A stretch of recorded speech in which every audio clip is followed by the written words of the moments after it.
Good afternoon, friends. Today we are going to discuss about the nervous tissue or neural tissue of the chapter control and coordination. This is a now second lecture. So while discussing about the nervous tissue or neural tissue, first of all we should know that from where do the origin of nervous tissue takes place? That origin of nervous tissue takes place from ectoderm.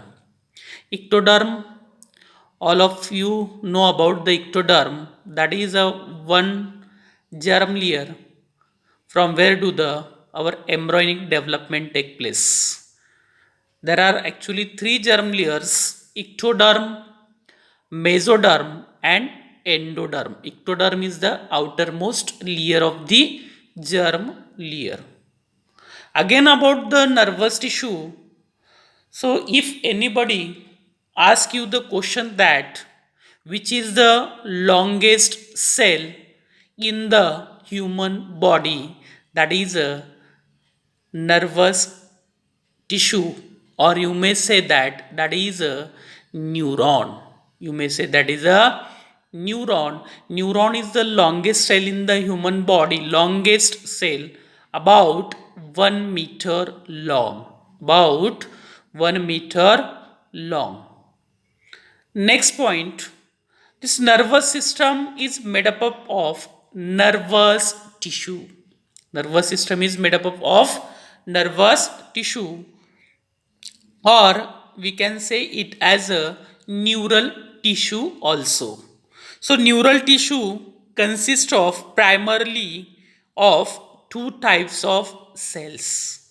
This neural tissue or nervous tissue mainly consists of two types of a cells, that is a neuron, and another one is the supportive cell, that is a neuroglial cell, that is a neuroglial cell.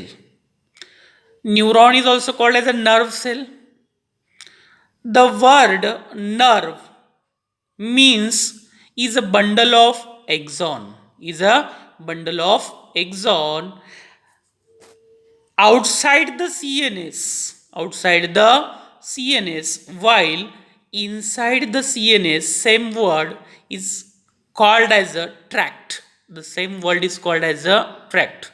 If you say that nerve is a bundle of axon, if these axons are inside the CNS, if they are inside the CNS, they are called as a tract, and if it is a outside the CNS, they are called as a bundle of axons. They are called as a bundle of axons. The point might be clear to you. The another cell, that is a supportive cell, or that is called as a neuroglial cell, that is called as a neuroglial cell, or another name is glial cell also, that is a glial cells. So our neural tissue or nervous tissues are mainly consist of two types of a cell, that is a neuron, and another one is a neuroglial cell. The point is clear to you. Then another point we are going to discuss, that is a neuron. Now while studying the neuron you are knowing that neuron is the structural and functional unit of what? The neuron is the structural and functional unit of control and coordination. Control and coordination. So, neuron provide the quickest means of communication within the body and help the body to give a response to the external stimuli or external stimulus.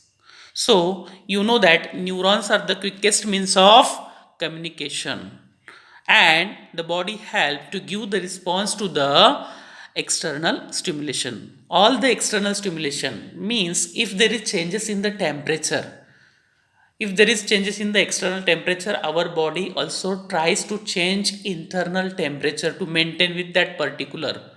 So that is a external stimulation given by the temperature. So another thing we are going to discuss in this neuron. Neuron considered as two types. Neuron is considered as impulse generating also, and another point that you might be seeing this impulse conducting, that is a impulse conducting. So neuron is considered as two things, that is a impulse generating and another one is a impulse conducting. Another point we'll discuss about the neuron, that is neurons are having the two basic properties. One property that is excitability and another property that is conductivity. So if anybody asks you the question, what is the basic properties of neuron? Neuron shows a basic property, that is excitability, and another one is the conductivity. We'll see that how do the neurons get excitable. The excitation is carried out by the external stimulation. The excitation is carried out by the external stimulus by changing the action of potential in the membrane. The action of potential that is carried out in the membrane. The another thing, how do the neuron shows conductivity? The conductivity is to carry a wave of electric impulse from the dendron to the axons. So the conduction of impulse from dendron carries the impulse towards the cell body of neuron, and another part, another extension of the neuron, that is the axon, that is carry the impulse away from the cell body. So another slide we will see that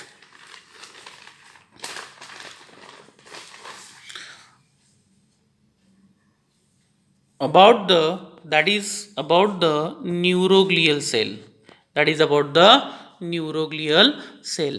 We'll see this about neuroglial cell. You might be seeing this neuroglial cells. Now neuroglial cells, these are known as a supportive cells for the neurons. Why they are called as a supportive cells? Because the neurons are not having the capability to divide.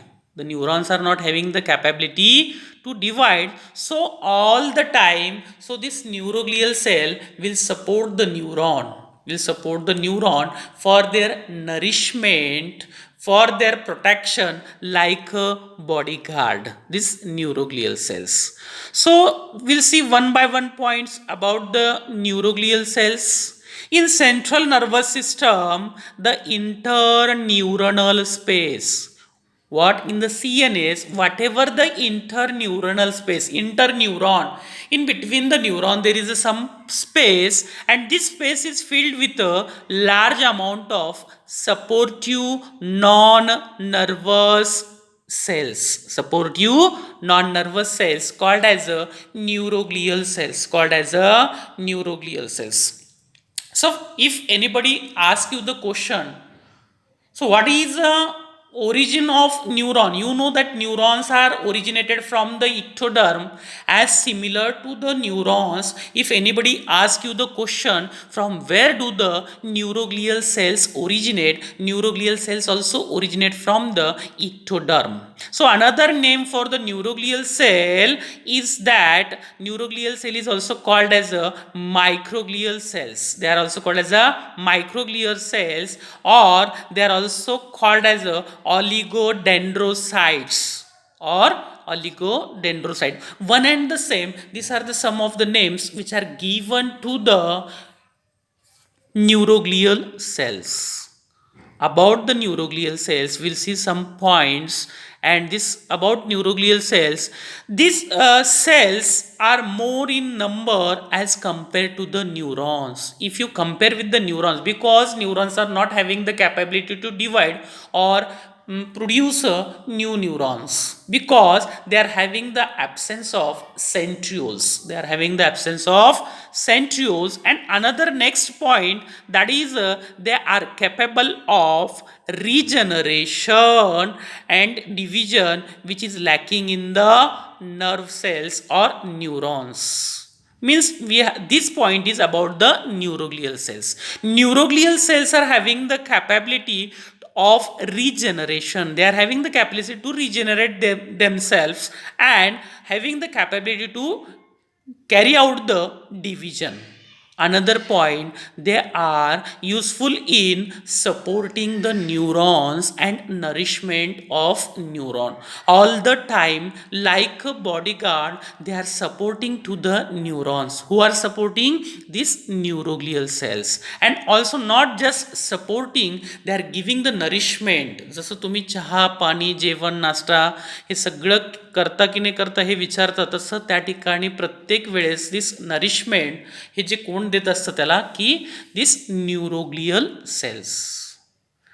Again, the last point about the neuroglial cells, they also provides protection to the neuron by engulfing the foreign particles, that is known as this process is called as a phagocytosis. These are having the capability to engulf the whatever the foreign particles which are going to be enter in our body and body that are they are entering into the our CNS or the spinal cord. If this cell sees these are the foreign particles, they directly engulf that foreign particle and will protect the neurons. Will protect the neurons.